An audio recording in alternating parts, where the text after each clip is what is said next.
Sziasztok! Ebben a videóban azt szeretném röviden körbejárni, hogy szerintem miért fontos és hasznos mindenki számára az önismeret, miért javaslom mindenkinek, hogy valamilyen úton, módon lépjen rá erre az útra. Akár úgy is föltehetném a kérdést, hogy vajon mit nyersz azzal, hogyha elkezded jobban megismerni önmagad. A lista hál' Istennek meglehetősen hosszú, én most 3 olyan dolgot választottam ki, ami mentén ezt a kérdést körbe fogom járni.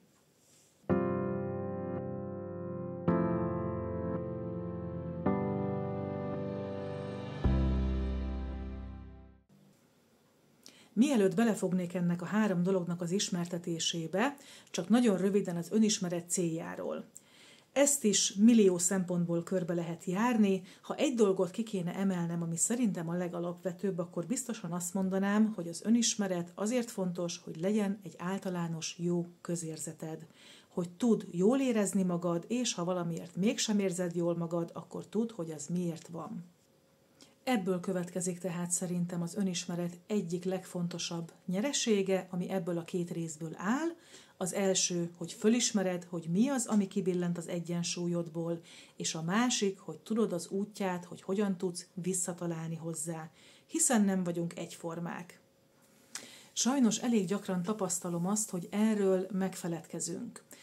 Hogy igenis a legtöbb dolog az egyik emberre hatással van, a másikra pedig nincs. Vegyünk egyszerű hétköznapi példákat, ha te például olyan ember vagy, aki nagyon szereti maga körül a rendet, meg a tisztaságot, akkor lehet, hogy téged egy koszos kávésbögre a mosogató szélén is ki fog billenteni az egyensúlyodból, és ameddig azt el nem mosogatod, el nem törölgeted és a helyére nem teszed, addig te nem fogod jól érezni magad. 10 emberből 6 meg azt mondja, hogy ráír az holnap is. Nézzünk egy másik, szintén nagyon életszerű példát.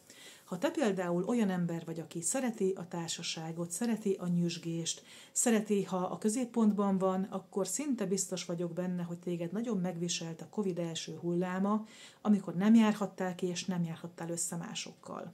Nem vagyunk egyformák. Ez az egyik dolog, amit kiindulási alapként el kell fogadnunk.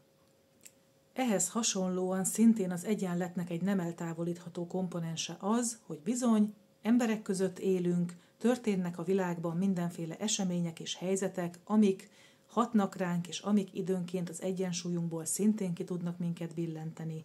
Ezek ellen nem minden esetben tudunk védekezni, vannak dolgok, körülmények, amik egyszerűen rajtunk kívül állnak. Ha foglalkozol önmagaddal, ha fontosnak tartod, hogy megismerd a reakcióidat, akkor ezekre az alapvető kérdésekre biztos, hogy választ fogsz kapni, hogy mi az, ami kibillent az egyensúlyodból, és mi az, ami vissza tud vinni hozzá. Ennek a 2 dolognak a tudatosítása nagyon fontos ahhoz, hogy legyen egy általános jó közérzeted a mindennapokban. A második hasznos nyeresége az önismeretnek véleményem szerint az, hogy ki fog alakulni egy stabil és reális önértékelésed.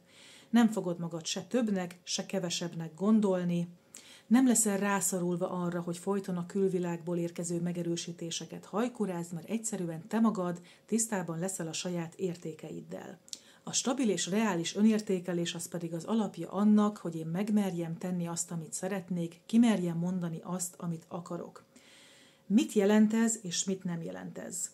Mindenképpen azt jelenti, hogy nem az fog hajtani, hogy én a külső elvárásoknak megfeleljek. Nem azt szerint fogom megválasztani a céljaimat és a tetteimet, hogy XY mit fog gondolni róla, mit fog szólni hozzá. Mi az, amit nem jelent? Semmiképpen nem jelenti azt, hogy akkor mostantól kezdve abszolút figyelmen kívül hagyom a másik embert, és azt csinálom, amit akarok. Ez megint egy általános félreértés ezzel a témával kapcsolatban, amit most csak röviden szeretnék tényleg tisztázni. Azt teszem, amit szeretnék, az nem azonos azzal, hogy megteszek bármit, amit akarok. Még ha elsőre hasonlónak is tűnik ez a 2 kifejezés, azért gondoljuk végig logikusan, hogy mit jelent ez.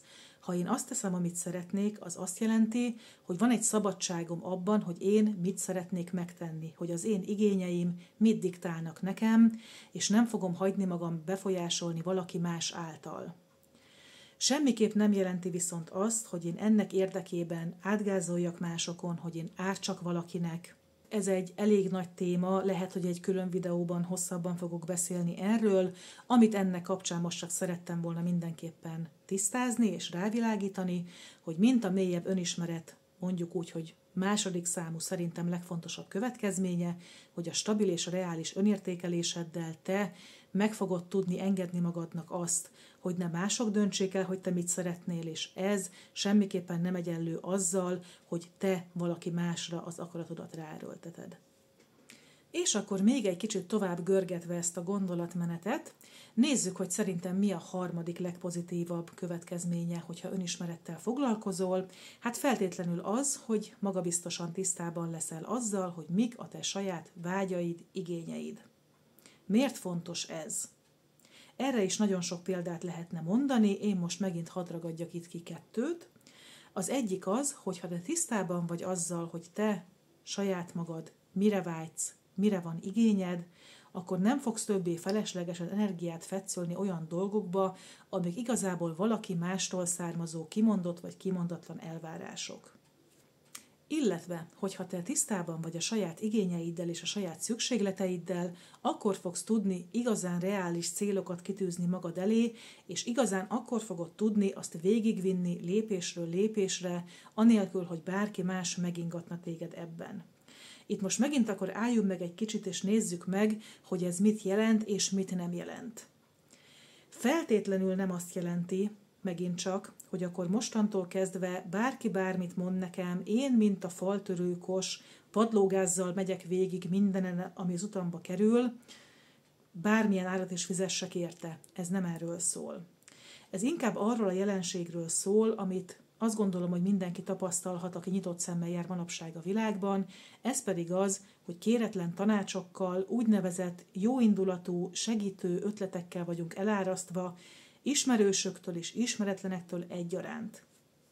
Amiben a stabilabb önismeret téged segíteni fog, amiben a vágyaid és szükségleteid tudatosítása téged segíteni fog, az az lesz, hogy ezeket ki fogod tudni szűrni, hogy ezek közül a tanácsok közül mi az, amit érdemes beépíteni a céljaid elérése érdekébe, és mi az, amit egyszerűen figyelmen kívül kell hagyni.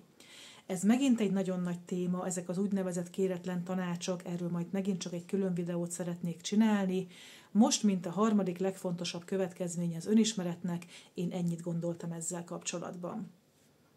Záró gondolatként még mindenképpen annyit szeretnék elmondani, hogy én feltétlenül bátorítalak arra, hogy induljál el ezen az úton, vagy ha már ráléptél, akkor mindenképpen folytasd valamivel.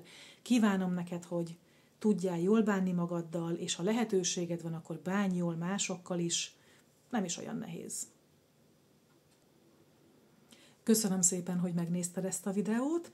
Amennyiben észrevételed vagy kérdésed van, nyugodtan vedd fel velem a kapcsolatot a képernyőn látható e-mail címen keresztül. Hogyha elakadásod van, azt is oszd meg velem bátran, hamarosan lehetőséged lesz velem egyéni konzultációra is, a részletekkel jelentkezni fogok.